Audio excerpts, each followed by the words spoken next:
Good afternoon. Thank you for joining. This is Michelle Savage with XBRL US, and we want to welcome you to join our webinar today, which is a focus on XBRL data quality, get involved in public review. And we have a number of topics that we're going to be covering today. We're going to focus first on some of the new data quality rules that have been created by the Data Quality Committee of XBRL US. And we're pleased to have with us today several individuals from the Data Quality Committee. We have Lou Roman, who is Vice Chair of the XBRL US Data Quality Committee. Lou is also a CPA, CMA, CITP, and Vice President of XBRL Services at Merrill Corporation. We also have Mike Starr. Mike is the Chair of the XBRL US Data Quality Committee. And he is also Vice President of Governmental and Regulatory Affairs at Workiva. So the first half of our program today is going to focus on the new rules that have been put out for public review and comment. So we're really looking for public company preparers, for accounting professionals, and for service providers to review those rules and weigh in on them before we finalize them. So Mike is going to be covering that and giving a demonstration of how you could submit comments and how you could actually use the rules yourself. The second half of the presentation is going to focus on how people are using XBRL data today. And we're very pleased to have with us Joe Guo. Joe is the head of fundamentals of the equity data operations at Morningstar, which I'm sure everybody's familiar with, a research firm and a data provider. And Lou and Joe are going to have a discussion about how Morningstar uses XBRL data today. So we're very pleased to have all of our speakers today, and thanks again for everyone joining us. Just a couple of logistical points. As we go through the presentation, if you have any problems, any technical issues, you can email us at support, S-U-P-P-O-R-T, @xbrl.us, and let us know what kinds of issues you're having, and we'll do our best to get you back up and online. We are offering CPE credit for the program today. So for those of you who are getting CPE, make sure that you respond to the questions that we'll be asking at 2 points during the program. And you need to, weigh in on the questions, submit your responses, and then we'll be able to get you your CPE certificate in a week or two after the program. Also, as we go through, you can submit questions by clicking on the Q&A link, which should be at the top of your screen. Click on that link, you just key in your question, and we'll take those at different points during the program. I think that covers it for logistical points. So I now want to turn it over to Mike Starr, who's going to talk to us a little bit more about the Data Quality Committee. Mike? Thank you, Michelle.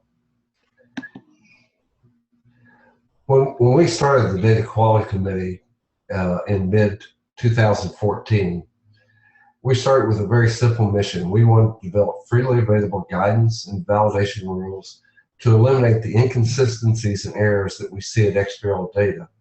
And the purpose of doing that was to enable or improve the automated analysis of that data. Next slide, please. So when you look at the activities of the Data Quality Committee, we really do three things that are, I think, of importance to you. First, we develop an unambiguous guidance on how to tag financial data using XBRL. And we make available, freely available, automated validation rules to verify compliance with the DQC's guidance and to prevent or detect tagging errors. And we'll talk a little bit more about those validation rules in just a minute.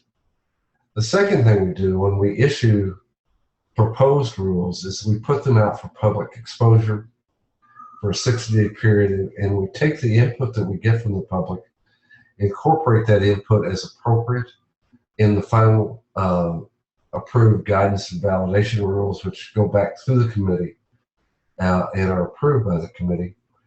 I think it's important to note that the Data Quality Committee has 13 members, and more than half of those members are actually data consumers. They're individuals whose companies are in their own capacity consume the data and use it for analysis purposes.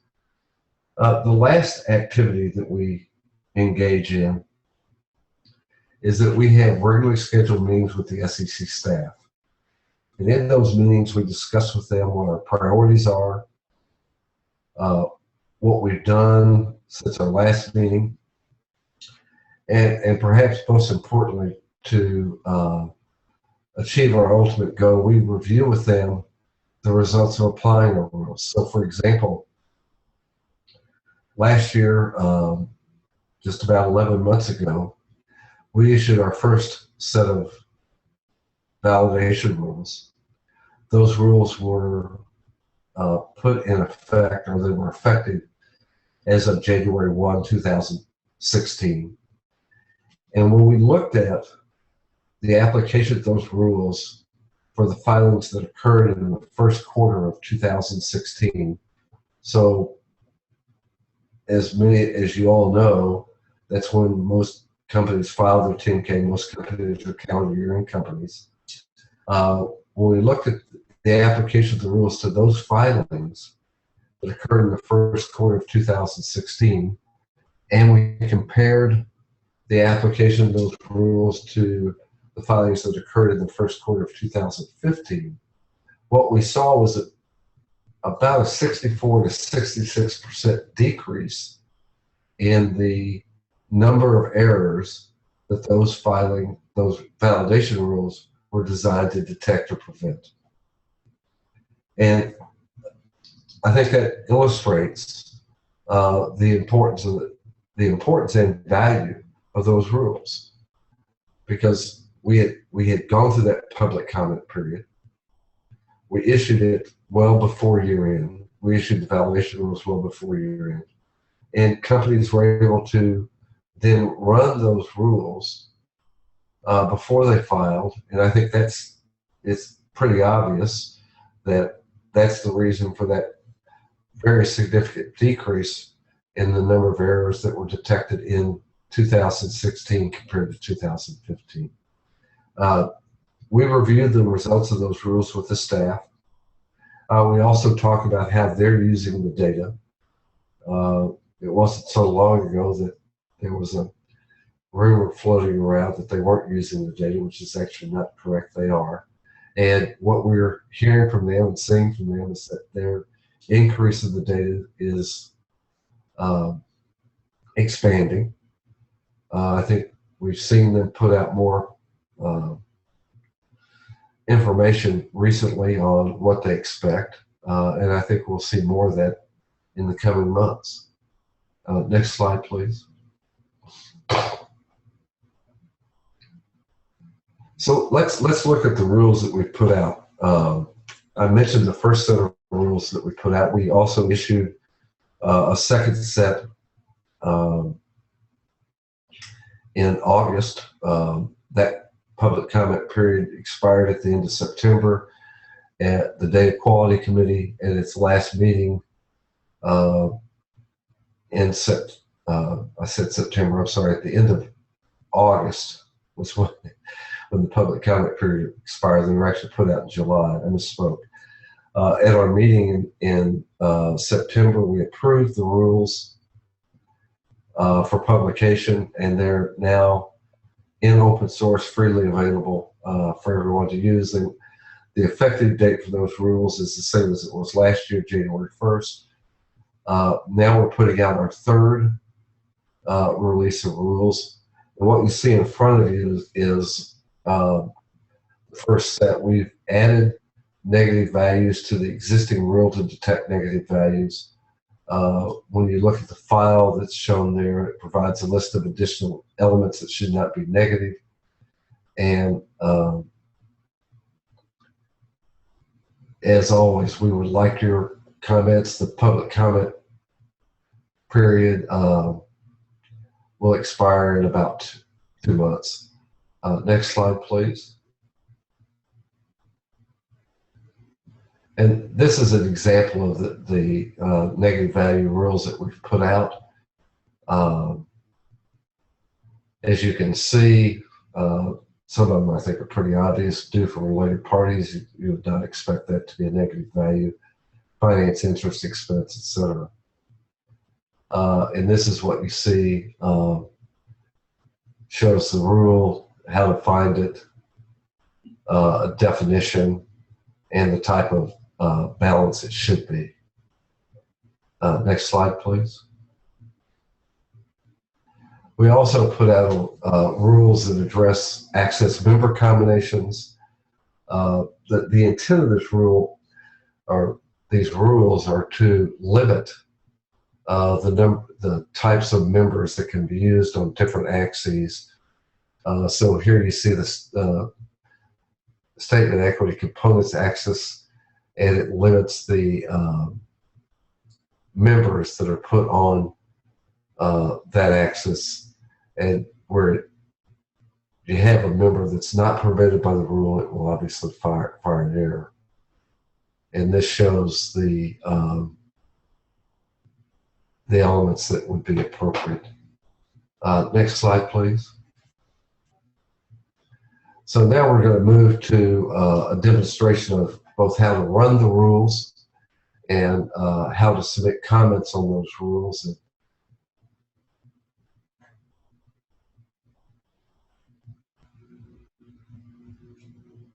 let me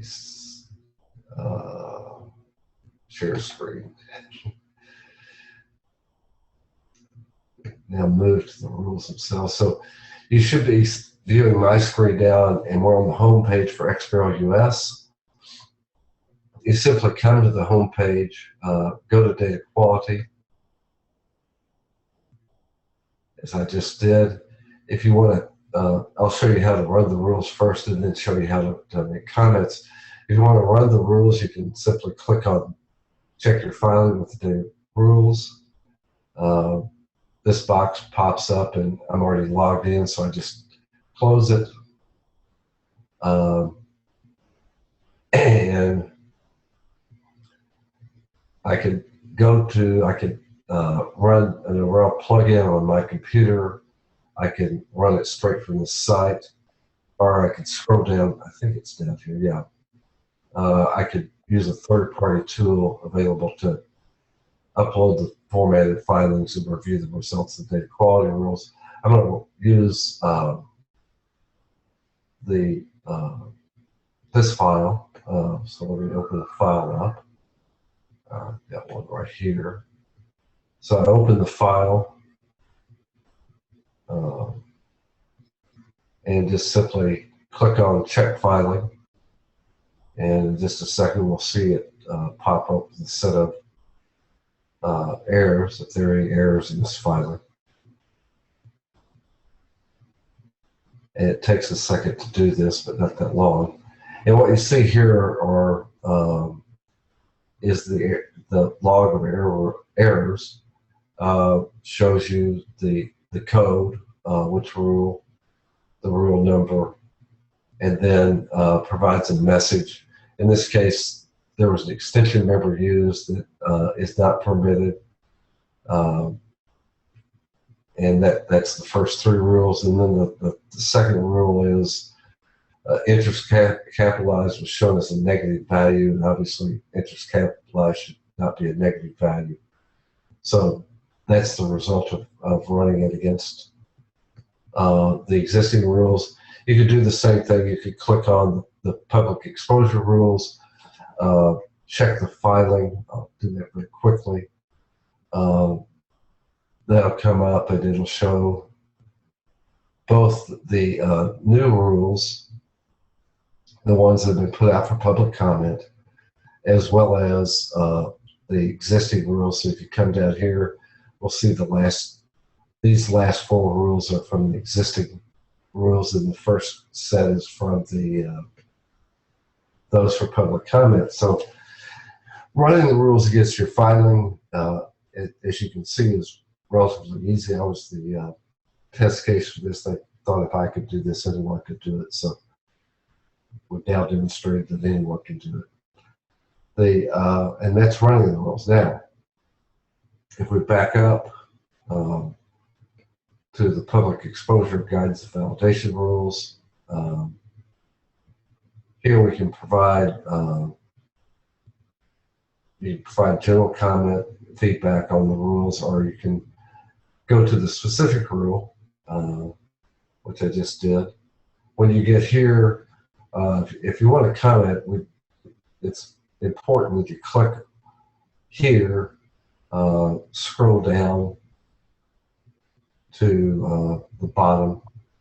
This just indicates that you agree that this is provided solely for the DQC's consideration. Really protects anyone from taking these rules and using them for another purpose. Click on agree, just a standard agreement. Now you can look at the rules, comment here.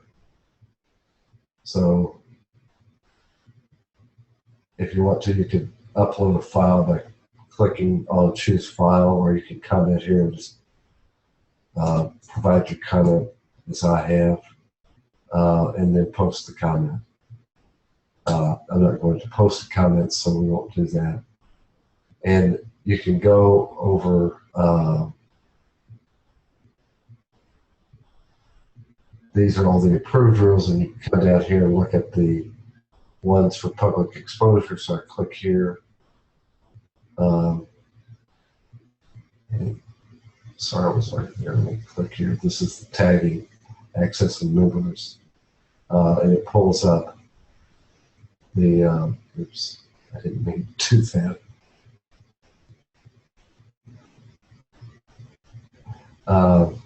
It pulls up the rule form, so it shows you just a brief description of the guidance, the appropriate modeling,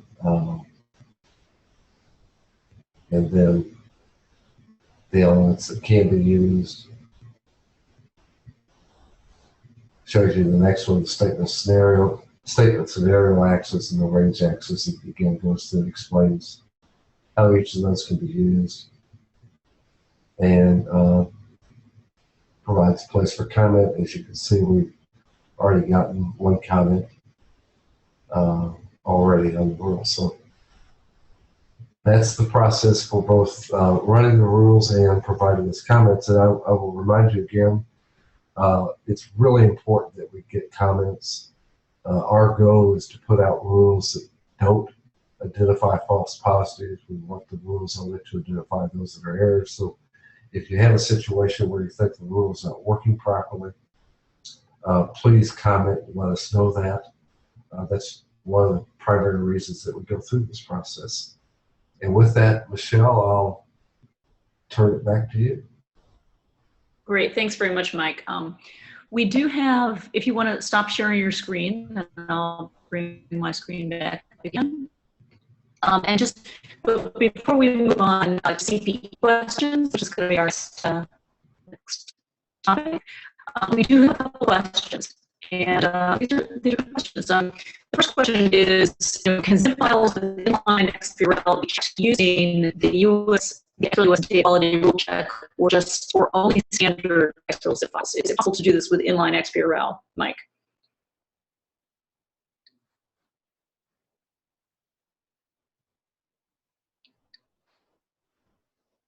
Mike, you might be on mute right now.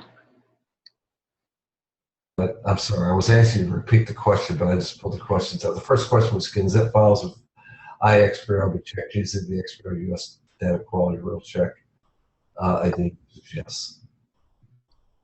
And yes. The second question was, can we use our service provider software to check on, and I think it's on the rules, and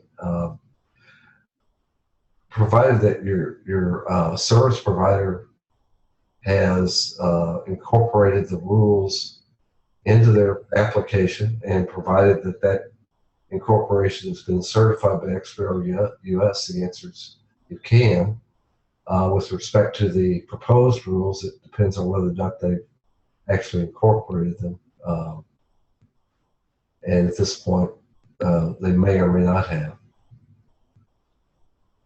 That's right. And there's actually, companies that have incorporated the rules can become certified to use the rules, and there is a list of those certified software providers and filing agents up on our website. So you can look for data quality certification, which you can find on our site, to confirm that they have incorporated the rules. That's right. There's probably about 7 that have been qualified, as I recall, certified. I think that's right. That's right. But you should always check with your provider, but you can also check on the same page that Mike was showing earlier, also includes a link to the page for data quality certification, software certification. Okay, so now we're going to move on to our next topic, which is the CPE questions. And Mike, thanks very much. That was a great demonstration. I hope everybody's going to take a look at the public review after the webinar today. So now we're going to move on to CPE questions. And we're going to bring those up in just a minute. And actually, while we're waiting for that, we have another question. Can you upload an inline XBRL.htm to the Data Quality Committee validation? The answer to that is no. No, you cannot. Okay.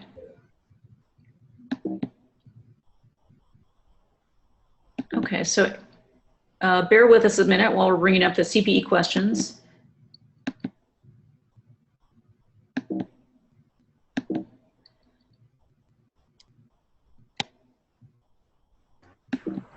Michelle, the first poll question is up. The latest rules from the XBRL US Data Quality Committee are published for a public review and comment period. How long does it last? And you can choose from 60 days, 30 days, or 90 days. Okay, great. So did everybody get that? And I apologize, I can't see that on my screen right now. Okay, so, so David, everybody can see that on the screen? That's correct. Okay, great. So if you can just click on the response if you're getting CPE credit.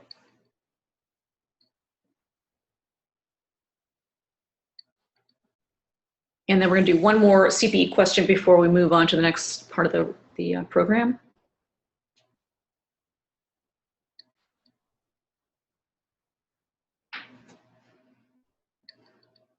Okay, I think we'll move on to the next poll question, David, if you could bring that up. Okay. Second poll question has been posted. The third set of rules cover non-negative value rules only, non-negative value rules and access member combination rules, or non-negative value and non-positive value rules.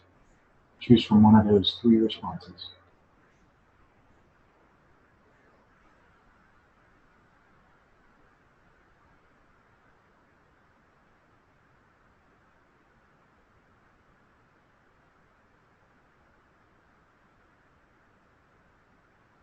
So if you just click on the appropriate button, and then we'll be able to close down that poll and move on.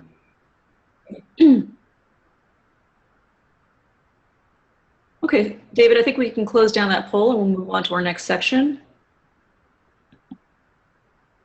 Okay, and now we're on to a conversation with Morningstar. So I'm going to turn it over to Lou Roman. Yeah, thank you, Michelle. Joe, I've got some questions for you, and very curious to hear your answers. The first one primarily related to U.S. equities and what Morningstar is doing.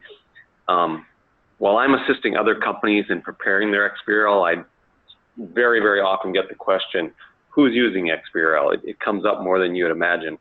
And I think it matters a lot to those that are preparing XBRL because they're preparing it for those to consume it. Question for you is, when will Morningstar, or has Morningstar, begin to bring in the XBRL data from U.S. companies? Thanks, Lou. So actually, Morningstar has not started to bring in XBRL from U.S. companies. We took the first look at it in 2011, and At that time, we found multiple data quality issues that made us decide to hold off replacing our HTML processing with XBRL. So, I was really excited when Mike shared about all the data quality efforts that the data quality team is working on to improving. So since then, since 2011, we've just been working on a variety of other projects and haven't had the chance to relook at it until this year.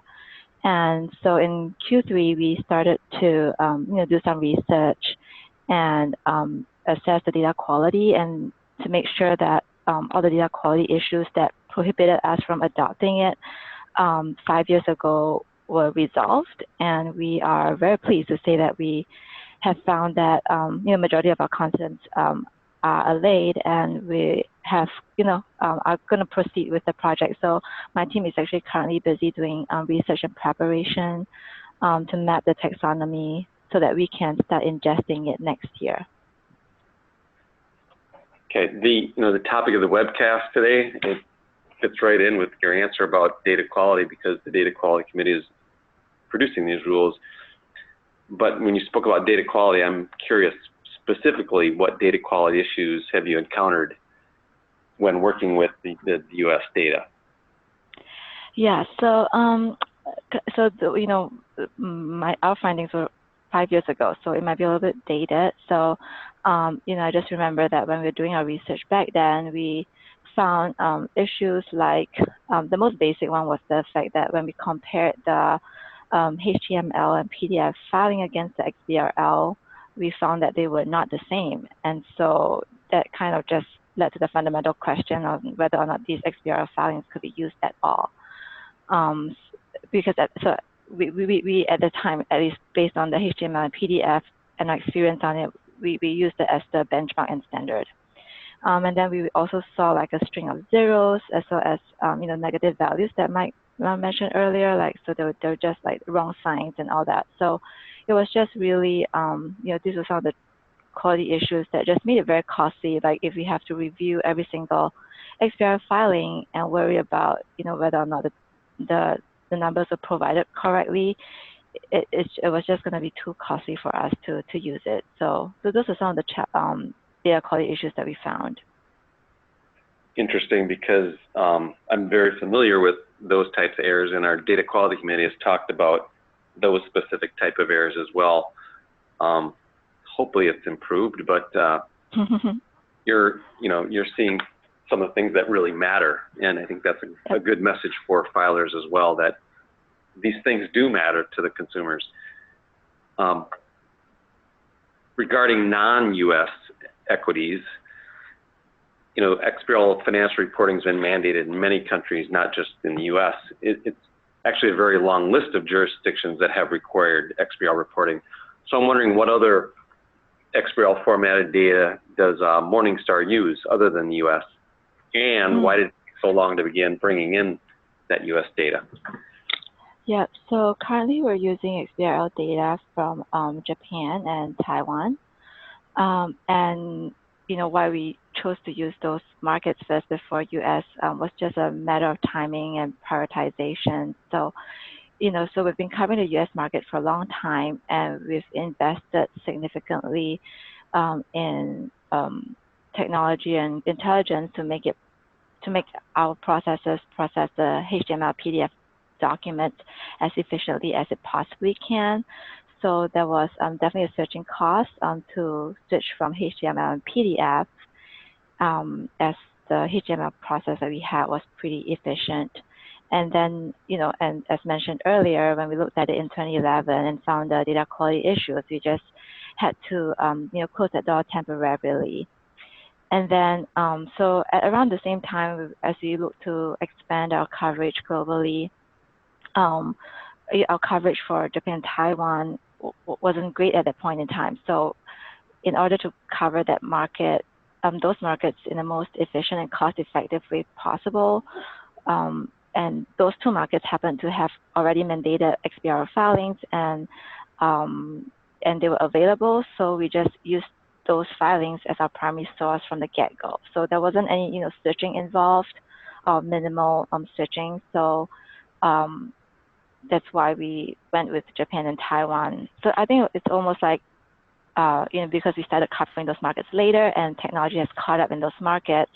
So we started using the more advanced technology in those markets first. And then US, we were just kind of maybe too comfortable with what we were doing. And then data quality issues prevented us from going all the way. So we just kind of, took a little longer. So this year, we think it's about time for us to catch up in that space. So that's why we're going ahead and do the project. Yeah, that makes sense. It's an interesting perspective on how you choose markets, but it really does make sense, and it's a lot about efficiency. But you've told us about the data quality problems with U.S. markets, and that makes sense to me. What have you observed with your work with XBRL from non-U.S. markets related to data quality? Any issues that you've discovered there? So I think, again, when we were using Japan and Taiwan 5 years ago, it wasn't, they were fairly regulated, I would say. I think the authorities there, business authorities there had played maybe a stronger role in terms of mandating and ensuring data quality. So we didn't find as many data quality issues per se, but then we also definitely ran into challenges. I think similar to the US, Japan has a relatively open taxonomy, and there were tons and tons of company-specific extensions that we had to deal with. So, in the Japan market, there are like about 5,000 elements in the XBRL standardized taxonomy, and there's like 55,000 company-specific extensions to date. So each of these company-specific extensions are things that we have to write rules for to try to let the machine learn and recognize them automatically. If not, then we would have to have an analyst manually intervene and review them. So these company-specific extensions make the automatic processing of the XBRL text more challenging, and this sort of defeats the purpose, right, of XBRL and automated processing. So the company-specific extensions is one, and then and we also ran into meaningless numbers like a string of zeros in some cases, but they weren't too many. Yeah, it's from a U.S. perspective, it's a little bit good to know that some of the other jurisdictions and other countries have at least some error problems as well. None of that, You're not alone. Yeah, we're not alone. Not that that's good, but yeah, at least we're not alone. You've been in it since 2011, or maybe even earlier, but since then, over time, you'd think filers get better at doing the XBRL simply because they understand more of what requirements are and get better at the tagging. Wonder if you've seen any improvements in data quality over the years in any of those jurisdictions. Yeah, so other than, I think it's both a combination of us getting better at handling the files as we understand them better, like the company-specific extensions. We just worked on machine learning to make sure that we process them better. But I'll just say probably the most improvements I've seen is just the increase in availability of information. So one example would be for Japan. Interestingly, they mandated the XBRL for the main financials first, and then the notes later. And so I would say that's pretty common across all jurisdictions. But then for some reason in the main financials, they just decided to leave EPS and WESO out of the XBRL. So, and those are crucial data points that we need to have for a bunch of ratio calculations. So with Japan, we had to, we processed the main financials automatically via XBRL, and then we had to go to the PDF to hunt for the EPS and WESO. So that was a little cumbersome. And over time, I think it was 2 years ago that they made the EPS and WESO available in the XBRL as well. So definitely more information becoming available that helps in improving the amount of data as well as the data quality. Yeah. That's strange that EPS wasn't included, but so be it. Yes.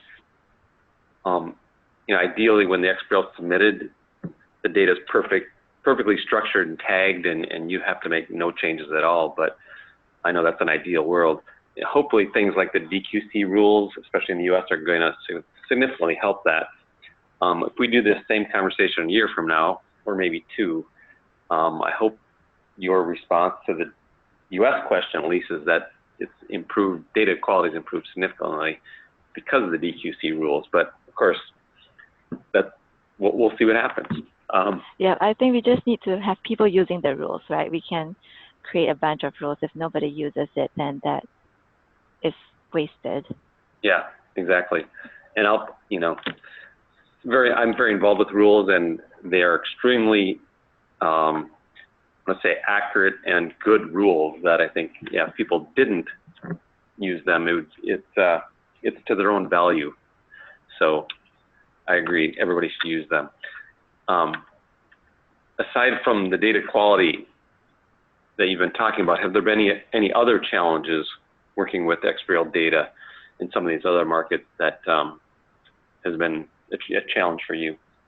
I think the biggest challenge that we have really is to find the information. So I would say every time I get into a meeting like this, or even with the IFRS XBRL group, there's always the sentiment that we're definitely increasing XBRL availability in many markets. But I think just taking Europe, for example, we've heard that Europe, like UK, mandates XBRL filings, but then it was a challenge to find that information.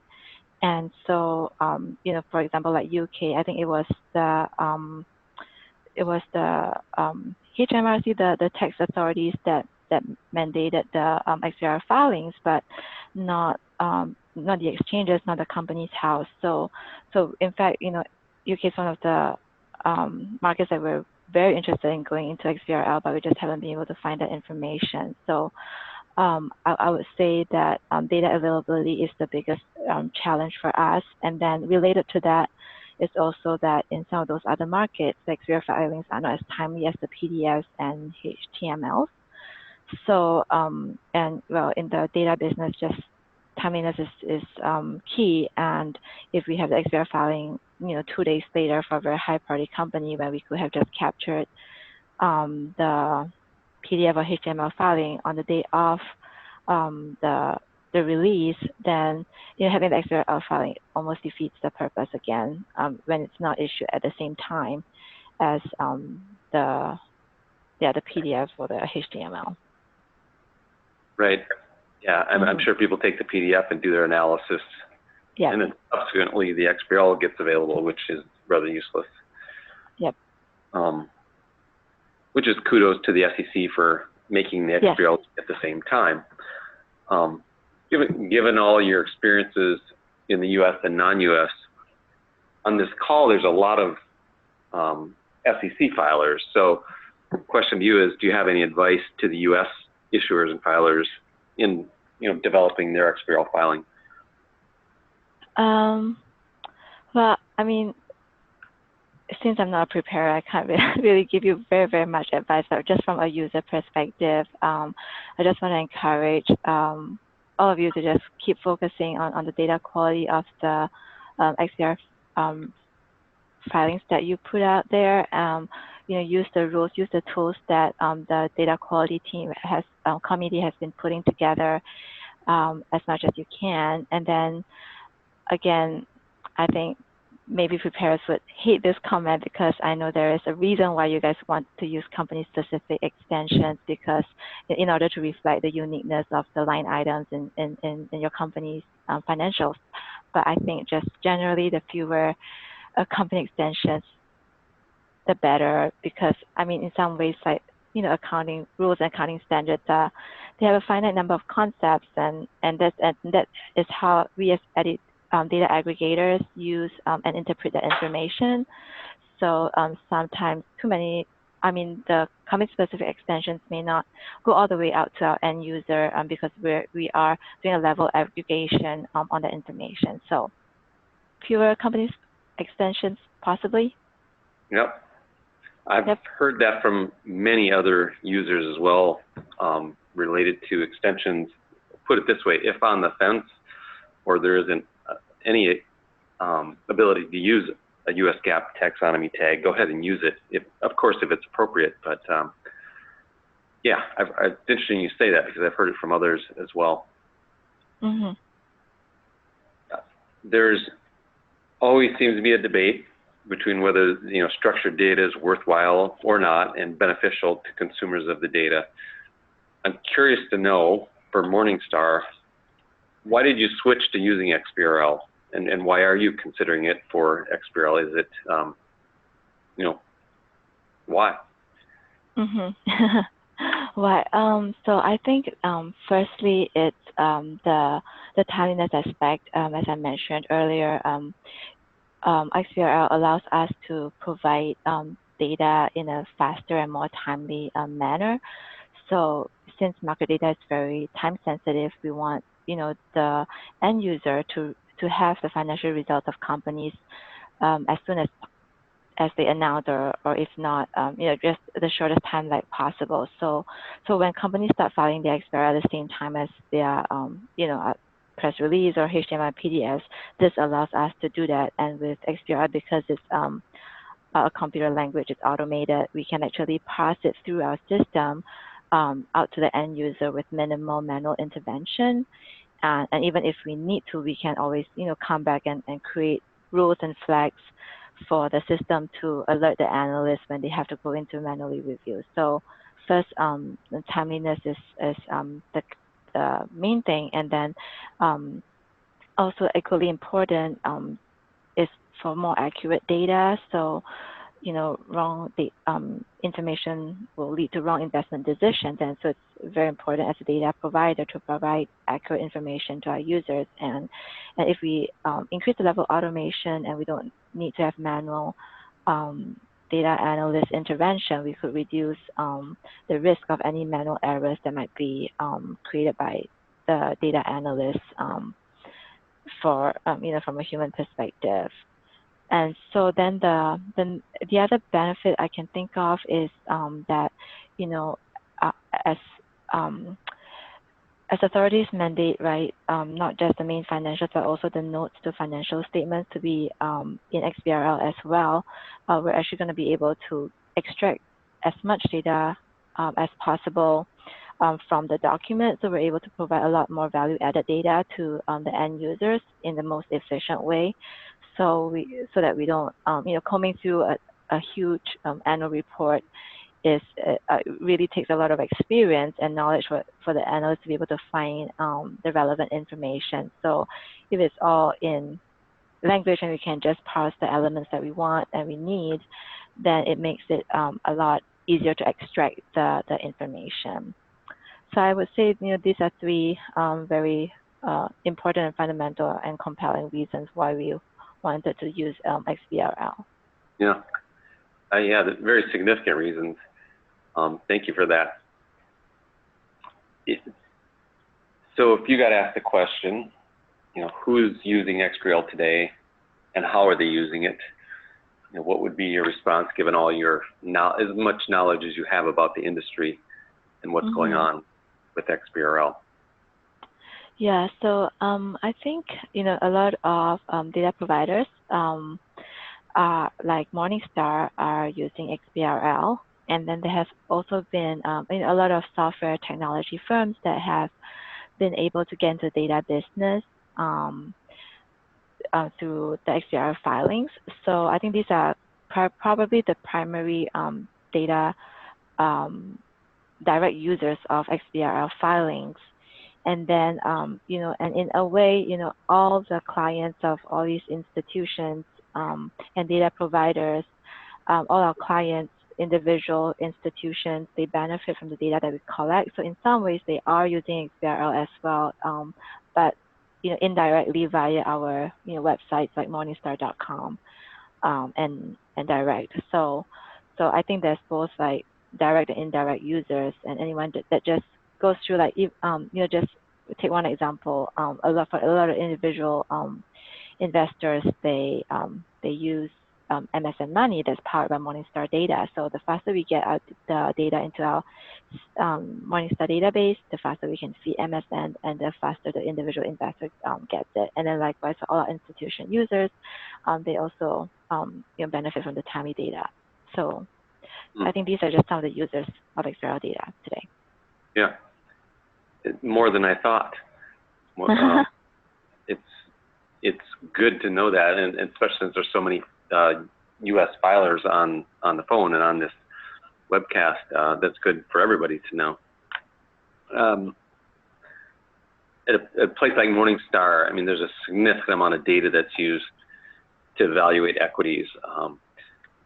I'm interested in finding out how much of that is from XBRL versus non-XBRL, all of the information you gather. So in percentage terms, maybe if you can, what % of the data is it that you pull in from XBRL today?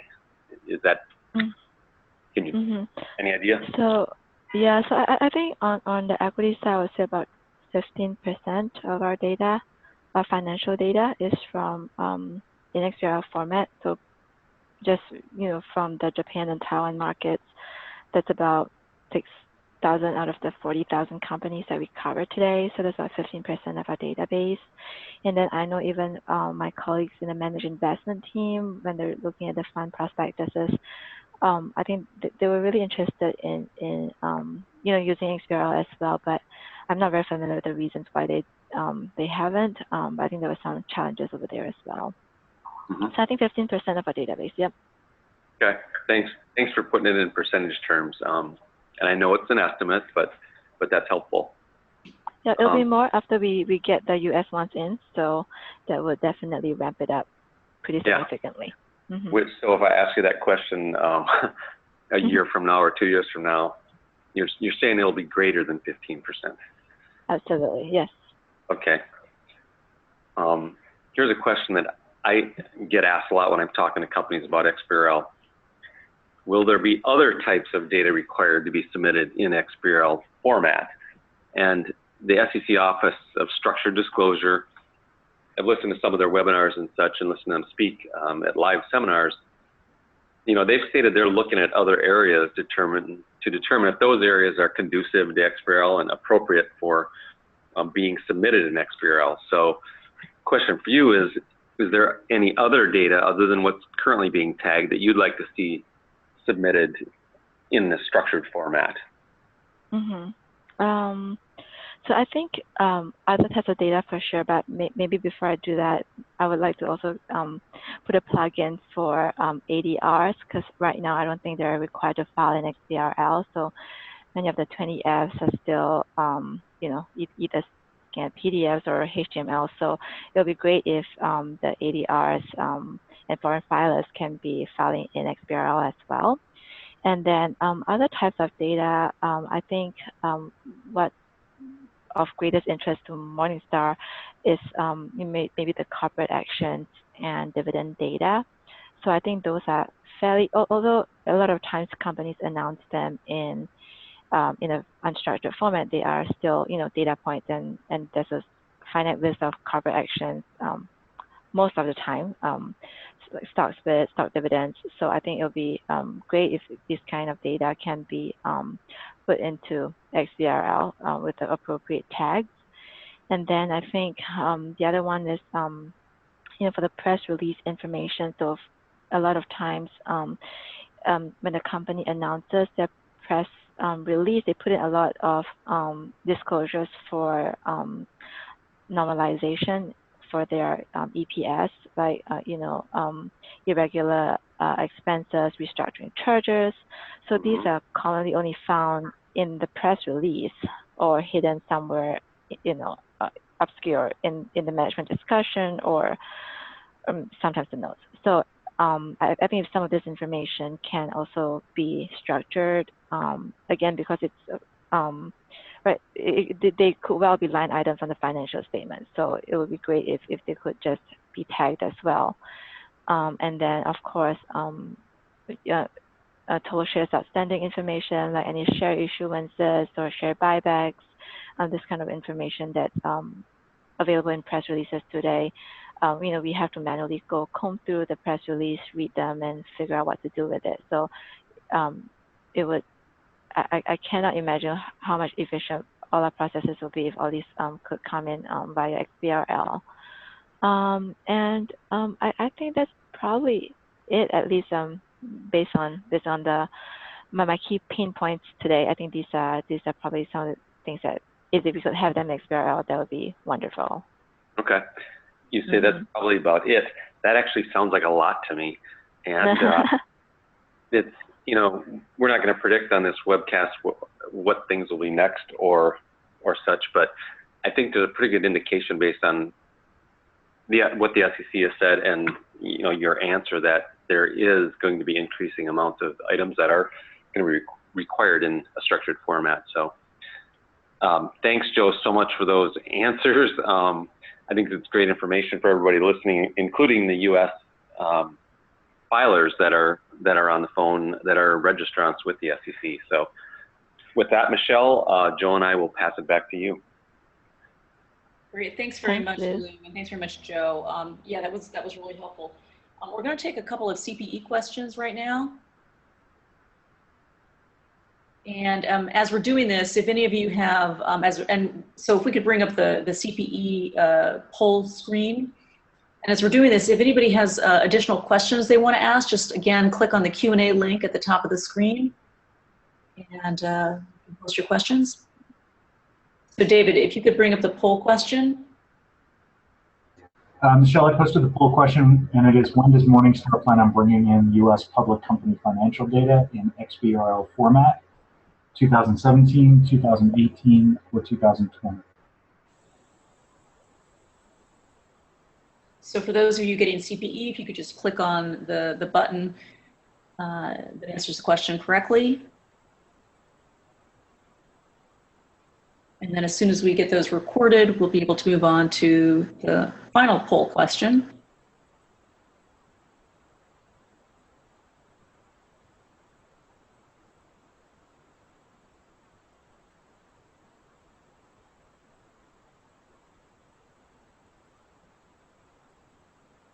Okay, David, you want to close that down and bring up the final poll? It's up, and the question is, what XBRL format of data does Morningstar currently use today? And the answers are data from the US, Taiwan, and China, data from Japan and Taiwan, or data from Japan and China.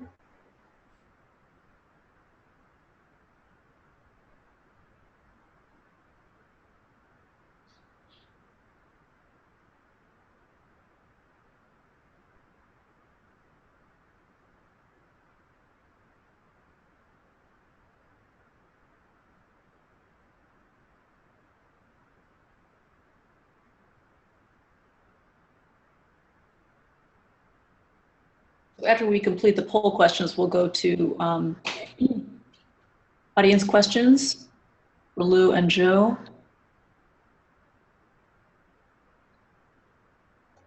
And it's closed, Michelle. Okay, so let's go ahead and close down the poll. And we're now going to just go to questions. So the first question that we have for Joe is, are you using XBRL data in real time or historically or both?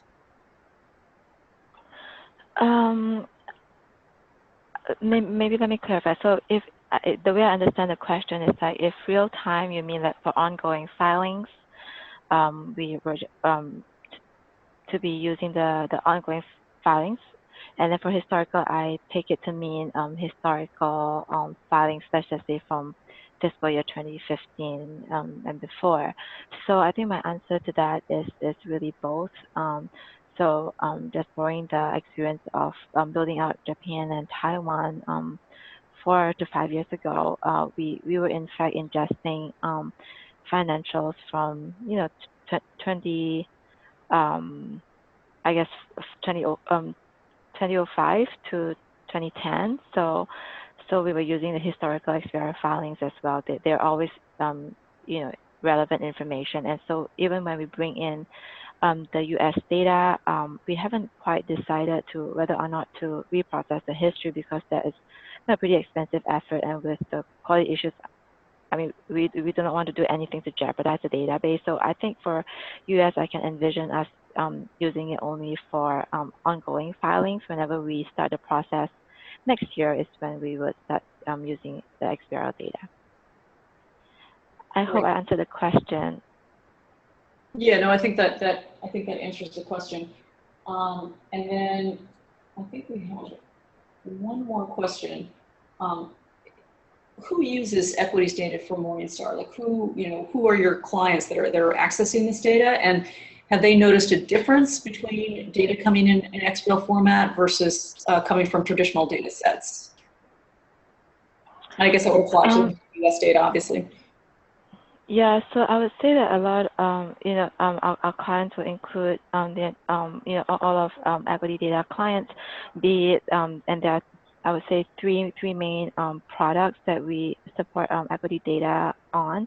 One is, of course, Morningstar.com, and that is a lot of individual investors or financial advisors that use some of the information. The other one is via our Premier software product, Direct, and that uses our equity data in a lot of screening tools are built on those huge swaths of data, and so it is primarily investment banks, and then the other one is via direct data feeds. So a lot of these are redistributors, for example, even like MSN Money or Financial Times in the UK, NASDAQ in the US and in Europe, they all use Morningstar data. So I would say that, right now, for our US clientele, they've not really seen us XBRL in action. But I would say that for all our data, global data users, they definitely are enjoying the Japanese and Taiwanese filings coming in on a very timely basis. We have very few, client issues or complaints on the timeliness of our data in those markets. So yeah, so not directly, we're not, sending out like the US XBRL filings or tags to our end user at this time. We're primarily sending it in the standardized format within in Morningstar standard financial template. So, but I think they would experience it from the timeliness of our data as well as the accuracy of our data. Mm-hmm. Okay, that's great. And it's obviously you have a very broad client base. So starting next year, at some point when the US data starts coming in, you're going to have both individual investors, institutional investors, both buy side and sell side. So lots of different kinds of investors are going to be accessing data in XBRL format. So that really goes towards the whole point about data quality, making sure that the quality of the data that the companies are submitting is good. Because it's going into all of these different venues through organizations like Morningstar. Yep. Okay, and we have one more question that we have time for today, and this is a question that could be for Mike and Lou also. Do we have any information on the FERC, Federal Energy Regulatory Commission, using data in XBRL format? Any information on that?